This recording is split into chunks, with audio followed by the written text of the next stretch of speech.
Marcel Reed has a lot to prove in the spring game for the Aggies coming up on Saturday.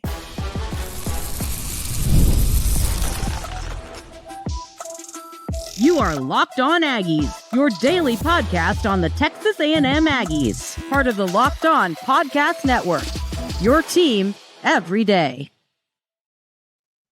Welcome on into Locked On Aggies. I'm your host, Andrew Stefaniak. Thanks for making Locked On Aggies your first listen every single day. On today's episode, we're going to talk a little bit about the most recent basketball commit. We're going to talk about the baseball series sweep over the South Carolina Gamecocks. That was, I think, the most fun I've had watching an A&M baseball series this year. That was just awesome. I have a lot to say about that Friday, or about the Thursday game, the series opener. I have the home run from Sorrell and that one pitch. I'm telling y'all, the pitch, what won the game, we'll talk more about it, but what won the game was that change up to Petrie from Weston Moss. We'll talk about it. That was beautiful. But we're going to get things kicked off talking a little bit about Marcel Reed, which we'll do right here in 1 second. But first, I want to tell you about our friends over at Monarch Money. This episode is brought to you by Monarch Money. Take control of your finances with Monarch Money. Use code LOCKEDONCollege at monarchmoney.com for 50% off your first year. So, Marcel Reed and the Aggies are getting ready to play in the spring football game, which is coming up on Saturday. And I'll tell you this, I am excited about this. And what I want to say about the game is we do not want to read too much into this football game. The first thing we need to know is this game means absolutely nothing. Okay? It means nothing. But those that like off-season hype and those that like momentum, I think that this game can give Marcel Reed that. What he has been working on and what he will continue to work on after this football game coming up on Saturday is the passing.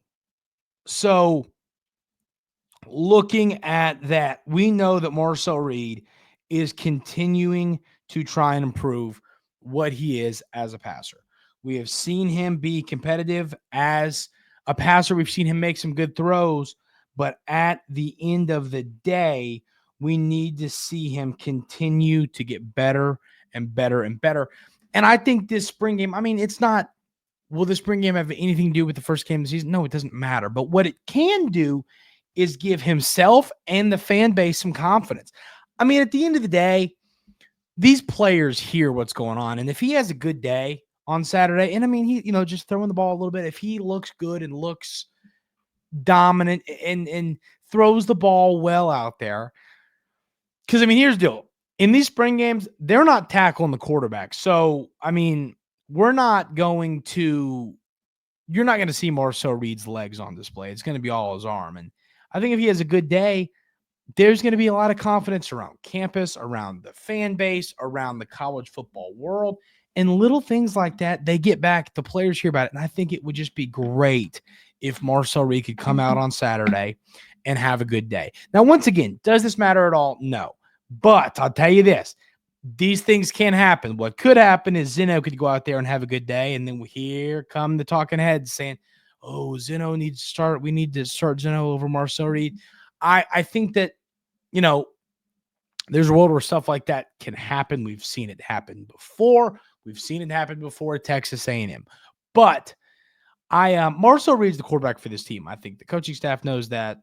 Coach Klein knows that. Coach Elko knows that. He is the guy for this team. And so what I am anxious to see is he going to be able to sit down and in that pocket and find some open receivers? It's great to hear that he has some great wide receivers, that things are going well in that room. But at the end of the day, I just think it's a momentum booster for Marcel Reed. I think if he has a good outing throwing the football, it's going to be good for him in the long run. And I think that we're going to see what I've been talking about a lot here on Locked On Aggies these last few weeks, as you ever dares know, which is we have got to start getting the football through the air to some of these great receivers. And I think that we're going to see how good these receivers are. We think they're good. We think KC Concepcion's really good. We think that all these guys, Ashton Bethel Roman's good. We think that we have a lot of great wide receivers, but we need to see it on display. We also need to see it on display with the tight ends, with the running backs. There's a lot that will be proved in this football game. And so, yeah, once again, I am not trying to sit here and act like if Marcel Reed does not have a good passing day on Saturday, that the world is going to crash and everything's going to be horrible and it's going to be like that. That's not going to happen. But what I can tell you is it would be good for this team if things continue to improve on that end of the field for Marcel Reed. So also, and we've talked about quarterback depth being a question with, O'Neal and the two freshmen and, of course, Zeno. I mean, quarterback depth has been an issue at Texas A&M. Not really as much depth, I'd say, but is just quarterbacks getting hurt. And at the end of the day, I mean, a lot of these injuries are stuff you can't control. I mean, the Connor Wigman injury in that Auburn game 2 years ago he got rolled up on. The Jalen Henderson injury, I mean, it was his arm snapped in a weird way. Like, these things just tend to happen. And I think that we need to prove that we have the quarterback depth to survive if something like this happens, which once again, we've been world renowned for having these quarterback injuries. So, it's going to be something to pay attention to is how good are the guys behind Marcel Reed.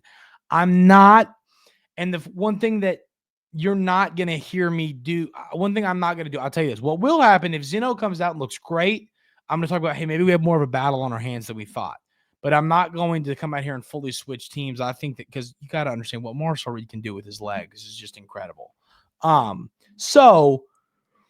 But I would love to see Zeno have a good day or O'Neal have a good day. I'd love to see these quarterbacks that are going to be the second, third, fourth. I'd like to see that we have a little bit of depth because, I mean, once again, if we see Marcel Reed go down with an injury, which we've seen year in and year out at Texas A&M, I would like to see another player step up and really get things going. And so we need to see that we have the depth, because if you don't have the depth of quarterback in the SEC, you aren't winning games if you lose your starter. So that is important to make sure we have depth, because once again, it's been a problem every single year with all of these injuries. I mean, it's just always a problem at quarterback. So got to stay healthy there. But I mean, just accuracy is what I want to see from Marcel Reed on Saturday. Accuracy. Let's be accurate with the football. It's been an issue year in and year out for, or even last year for him. I mean, his completion percentage was not terrible. He's talked about wanting to improve it, all the way up to 70%.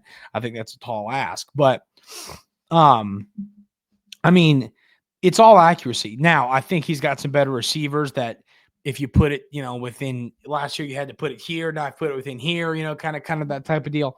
So I'm hoping that plays a role in helping him out a little bit, but he's going to need some help from these receivers.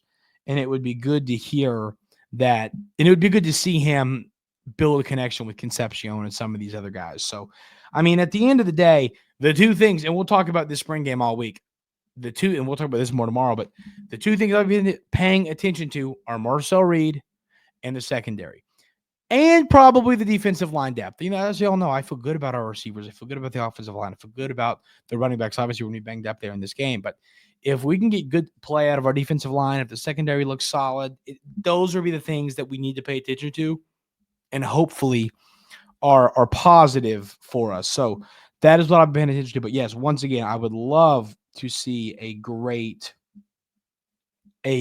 really solid offensive performance from all of the weapons, especially Marcel Reed. So I think he's got a big game, a lot to prove in this game here for the Aggies.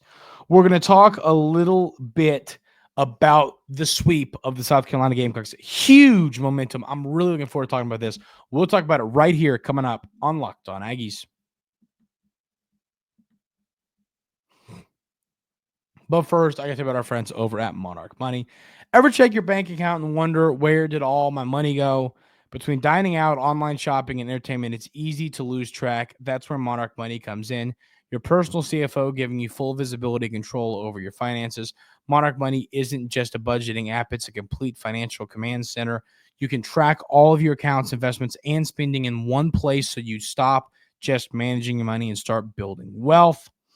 Yeah, I've started using Monarch Money, and it's been helping me. I've been saving money because taxes with what I do for a living are always an issue. And kind of seeing how I can save money on this has helped me out a ton. So I have loved Monarch Money. Take control of your finances with Monarch Money. Use code LOCKEDONCollege at monarchmoney.com for 50% off your first year. That's monarchmoney.com, code LOCKEDONCollege for half off your first year.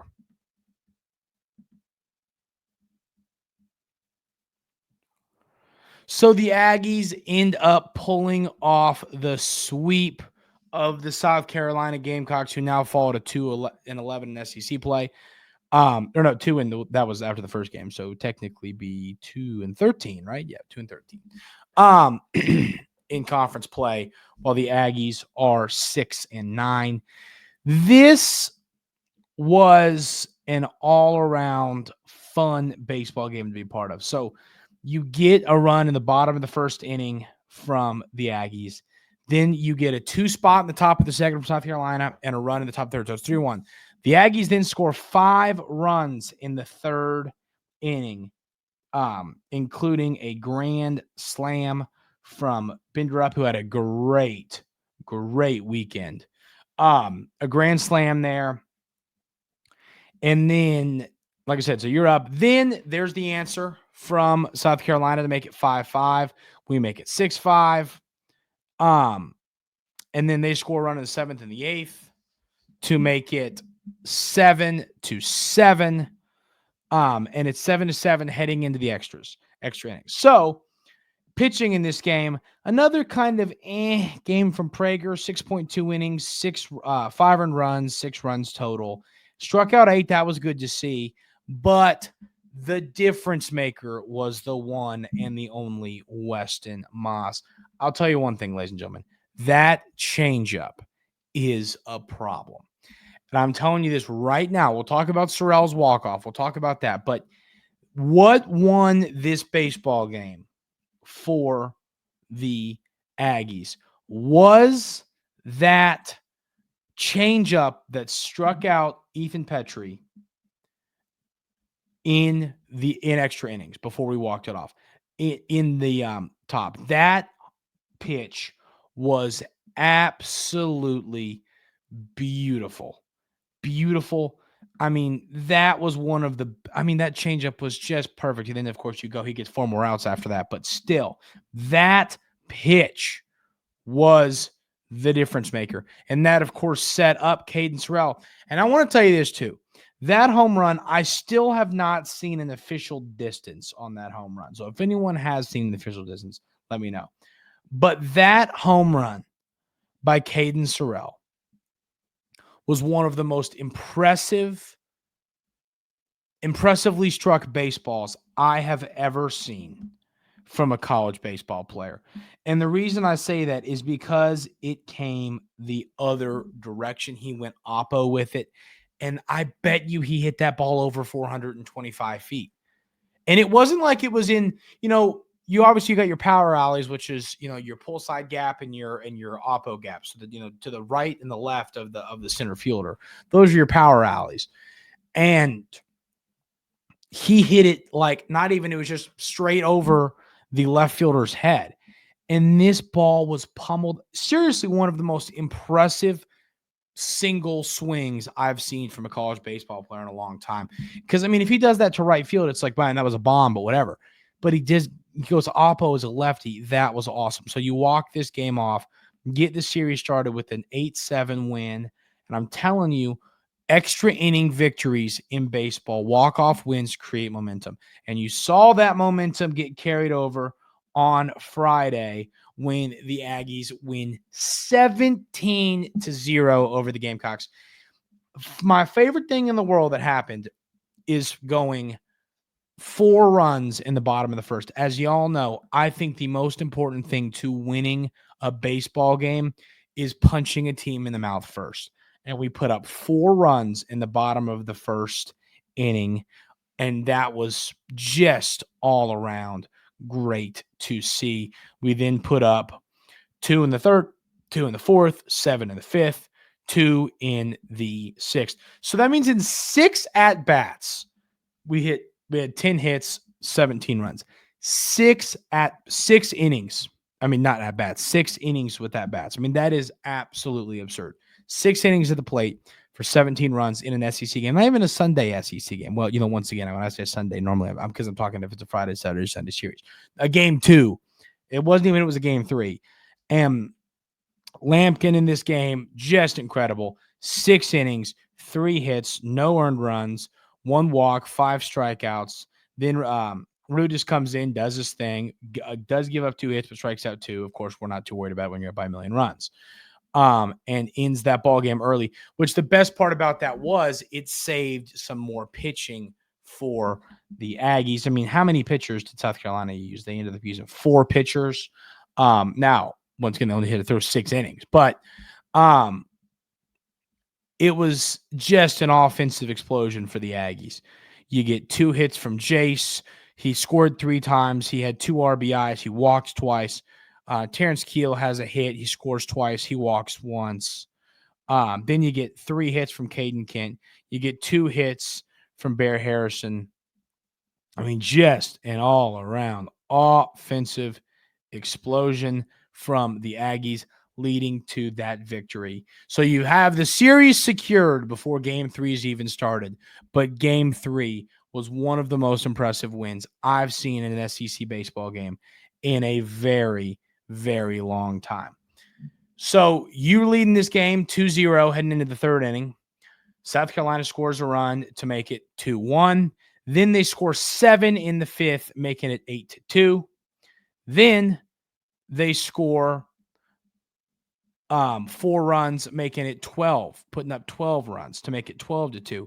Aggies score 1 in the 6th, and they just kept plugging away. 2 in the 7th, 2 in the 8th, and then the explosion in the 9th to walk this thing up 8 runs in the 9th inning. Grand slam from Hayden Schott and a grand slam from Caden Kent in this game to get the Dubsky. You get 1 hit from Terrence Keel. He scores twice. You get a hit from Jace. He scores twice. You get 4 hits from Caden Kent, who just had an all-around great weekend. 4 RBIs, 4 runs scored. Incredible weekend. Blake Bender up another great game here. 3 hits and 3 at-bats. He scored twice. He had 2 RBIs. He walked once. Then you get, obviously, the hit from Hayden Schott. The hit heard around the world. We know all about that. So, I mean, not the best. Patton didn't have his best day. Obviously, 5 hits, 7 runs, 7 earned runs. Wasn't the best pitching day for us. 2 runs for given up by Wilson, 2 runs given up by Jackson, 1 by Fresh Corn. I mean, it wasn't our best pitching day. But when it mattered the most, this baseball team found a way to get some offense and win a baseball game. I'm just telling you, I say this all the time. Baseball is a momentum game. It is great to see that the Aggies won the series, but if they would have lost that game heading in to play number 2 Arkansas on the road, I'm just telling you, it would have been a tough momentum thing to get going. And they find a way to sweep this series. I've talked about it. I think 13 wins has a pretty darn good chance to get you in now. You now only need 7 more wins to get there. You've got with 15 more games to go. So you can go under 500 and still get there. You've got series coming up this weekend against Arkansas on the road, Thursday, Friday, Saturday. Then you got a series against Texas. We know there's going to be a lot of, obviously a ton of bad blood there. And then you got a series against LSU. 3 realistically top 5 teams in this conference. It's going to be a tough stretch. If you can find a way to win, I think if you could win 4 or 5 games in that stretch, it would be huge, because then you got a series at home against Missouri, a very bad Missouri team, another team that should get swept. You should have 3 wins there, at least 2 wins there. So we'll pretend you already beat Missouri in the series. You got 8 wins now, right? Then you've got so that means we need 5 wins between Georgia, Texas, LSU, and Arkansas. So, I mean, you got to get 4 wins in 12 games, and I think you can do that. So you got to take advantage of your games at home. So you're obviously going to host LSU. And then, but besides that, you got a lot of series on the road. You got to go to Arkansas. You got to go to Texas. You got to go to Georgia. So of your remaining 3 series, only 2 of them are at home. You got to take advantage. You got to go 4-2, 5-1 in those games. But this baseball team is turning things around at the right time, and that's great to see. The Aggies got a basketball commit. We're going to talk about this coming up right here on Locked On Aggies. But first, I want to tell you about our friends over at Supply House. Get the supplies you need from the sites made for the skilled trades. Supply House, whether you're into plumbing, HVAC, or electrical work, Supply House is the reliable way to order products online. Their easy-to-use website is packed with helpful resources and the latest product info to help get the job done right. Plus, with the complete inventory of over 200,000 parts from 400-plus top brands, you'll find exactly what you need delivered fast from coast to coast. Need help with an order? Supply House offers expert support and industry-leading service, so you'll always talk to a real person. And for trade pros looking for an extra edge, their free Trade Master program offers exclusive perks like dedicated phone line, free shipping, and discounts on every order. Thousands of skilled professionals are already taking advantage. Now it's your turn. Join the Trade Master program today at supplyhouse.com/TM and start ordering plumbing, HVAC, and electrical supplies with just a few clicks. Plus, use promo code SH5 for 5% off your first order. That's supplyhouse.com. So the Aggies got a basketball commit, which was really exciting to see because we have been looking for it, and they finally do get it via Zach Clements from San Antonio, Texas, who has been at Kansas. This is an interesting addition because it's not an addition that's going to get anybody relatively fired up. I think we can all agree on that. But he's a player that has some upside, right? He can shoot the 3 ball a little bit as a 6'11", 230 kid. I mean, the percentages are not great, but he's capable of doing it. I think that he's a solid guy to come in and play the 4 or 5 in Bucky McMillan's system. You know, he only appeared in 8 games this year, and, you know, he didn't do a lot. But I think that he's a guy to come in.